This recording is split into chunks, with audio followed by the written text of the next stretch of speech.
Katie Spotz is a world-renowned endurance athlete and humanitarian who has helped raise over $275,000 for safe drinking water projects all around the world. In 2010, she was named Glamour Woman of the Year. Katie has battled nature many times. She swam the 325-mile Allegheny River, and she cycled across America twice. Katie is the youngest person to ever row across the Atlantic Ocean solo. Her world record journey spanned 2,800 miles from Africa to South America, and she did it in 70 days. It's incredible. 70 days, more than 2,800 miles of open ocean.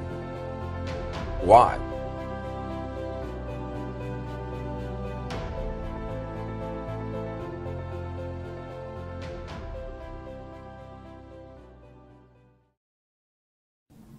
Hi, I'm Dr. Carlton Mathis. I'm here today with Katie Spotz to talk about honoring her commitment to row across the Atlantic Ocean alone.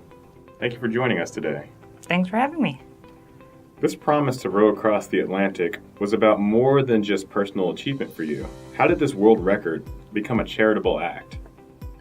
So about the same time that I found out about ocean rowing, I was living in Australia and they were experiencing a 10-year drought. So I was seeing firsthand how there were rules on watering your grass and plants and washing your car. And this was in a very developed country. So I found that to be shocking. And that's when I was studying environmental science. And I remember sitting in class one day, one of my professors mentioned that the wars of the future would be on water.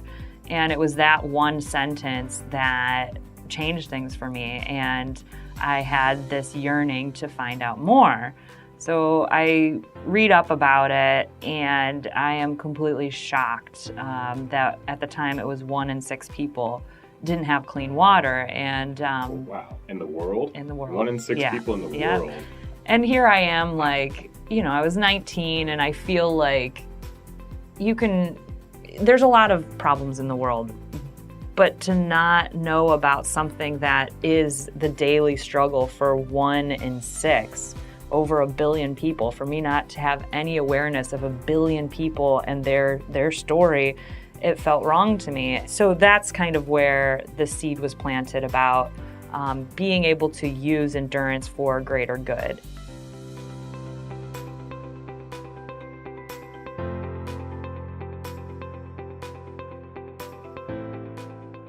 With a promise this big, it could be life or death. How do you prepare and plan enough to control your own fate?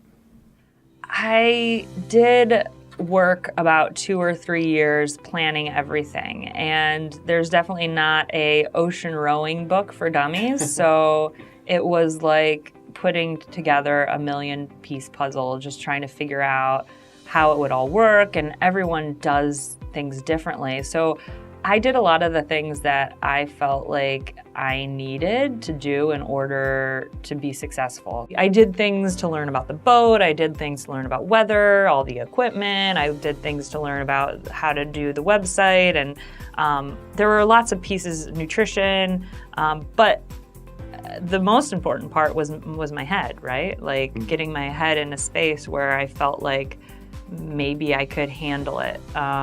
So I did do these meditation retreats. They were like 10-day meditation retreats, meditating 12 hours a day, and there was no human interaction. Although it was with a group of people, there was no talking, no reading, no writing, not even eye contact, because that's a form of communication. So that was probably the most helpful part of preparing to help me, because it gave me practice for all the things that I would have to do on the ocean, because it's really not about the big waves, it's not about the sharks, it's about how I deal with the emotions that arise as a result of the external factors. Sounds like this process of acceptance was a lengthy process for you personally. Yeah, I feel like everything that happened before the row is what helped me be able to do the row. And other adventurers, other ocean rowers who take on either the rowing challenge or, the Mount Everest, all those big challenges, it's almost like the real challenge happens before the journey. And the journey is just like you work really hard and that's what you get. And I think for someone like me, like, maybe not everyone would think like, yay, I finally get my treat, which is rowing the Atlantic. But when you're working for 2 or 3 years, not knowing if those 2 or 3 years are really going to amount to anything, because there's people who could spend 10 years and never get to the start line. So I felt like the start line was, something to be celebrated equally as, important as actually arriving in South America. So when did this challenge become real to you? When did it become a promise that you made? I really struggled with accepting this commitment, and I did go through this process where I tried to talk myself out of it. I don't even know how to row. Like that, when I found out about ocean rowing, I didn't even know how to row. So it was to say it was a leap of faith is a massive understatement. And I didn't know what was going to happen, right? But I knew the next best step. And the next best step was for me just to follow this intuition, follow this calling, and trust that life will, bring me to the right people at the right times, and have faith in the process. So, I had nothing. I just had an idea. I didn't have supporters. I didn't have money. I was a broke college kid. I want to share this because I want people to know that, no, you don't need to have your parents giving you tons of money. And any of those types of excuses, like, oh, if I had this, if I had that. I didn't have any money. So besides yourself, where else did you draw the motivation to keep going? Like, I don't actually wake up at 6 a.m. and I run in the morning, but like, do I feel motivated before I run? No. Ask me 1 mile in, am I motivated? Yeah, I just ran a mile, I'm all warmed up, I'm motivated now. Very rarely in life do you feel motivated until you actually begin. When I'm working on a project, am I motivated before I write the first 1,000 words? No, I'm not. But after I write the first 1,000 words, am I motivated to keep going? Yes. Like, I don't really see motivation as this thing that happens before the action. And if you're waiting for motivation to come in the mail and be like, yay, I'm here, it might never come. So that's why I'm very much like, yeah, I might not feel like doing it, I'm gonna do it. And, I think with especially with fitness related goals, to just say, commit to the first step, the first 10 minutes, I'm just gonna drive to the gym. Like, once you're there, are you really gonna be like, no, usually that's all it takes is that first step. But I've played all the games, the mental games of things like when you don't wanna do something, or, commitments aren't easy. So your brain tries to figure out little ways of getting out of it. People ask, did I wanna quit? Yeah, absolutely. So if I keep feeding that thought, I want to quit, I want to quit, I want to quit, that's the only way it grows. I was afraid of having doubts, but now after having doubts, I know what to do with them and just let them exist. Like, having doubts is a natural part of life. Like, sometimes you don't feel like doing it, and that's okay. I don't have to feel motivated all the time. I don't have to feel like a Nike advertisement. I can do it. Yeah, it's totally fine. I think sometimes when you're making a commitment, how can you make it harder to quit? If you want to get more into fitness, do it with a friend. There's one less excuse. Oh, I don't feel like doing it. I don't want to do it by myself. There. Doing something you enjoy. There's just so many ways. I wouldn't have been able to do the row unless other people were helping me get there.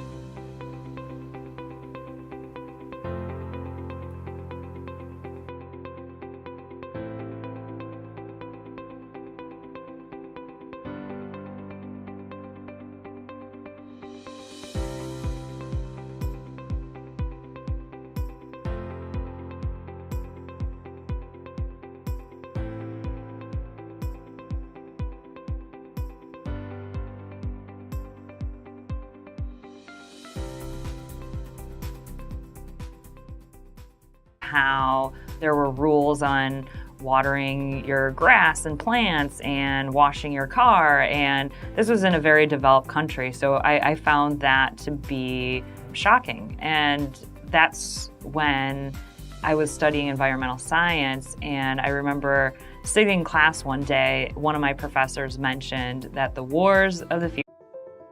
Katie Spotz is a world-renowned endurance athlete and humanitarian who has helped raise over $275,000 for safe drinking water projects all around the world. In 2010, she was named Glamour Woman of the Year. Katie has battled nature many times. She swam the 325-mile Allegheny River and Why?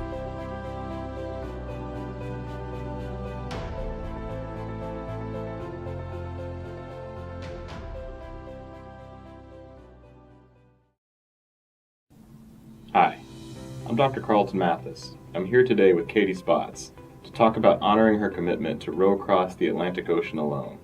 Thank you for joining us today. she cycled across America twice. Katie is the youngest person to ever row across the Atlantic Ocean solo. Her world record journey spanned 2,800 miles from Africa to South America, and she did it in 70 days. It's incredible. 70 days, more than 2,800 miles of open ocean. Thanks for having me. This promise to row across the Atlantic was about more than just personal achievement for you. How did this world record become a charitable act? So about the same time that I found out about ocean rowing, I was living in Australia and they were experiencing a 10-year drought. So I was seeing firsthand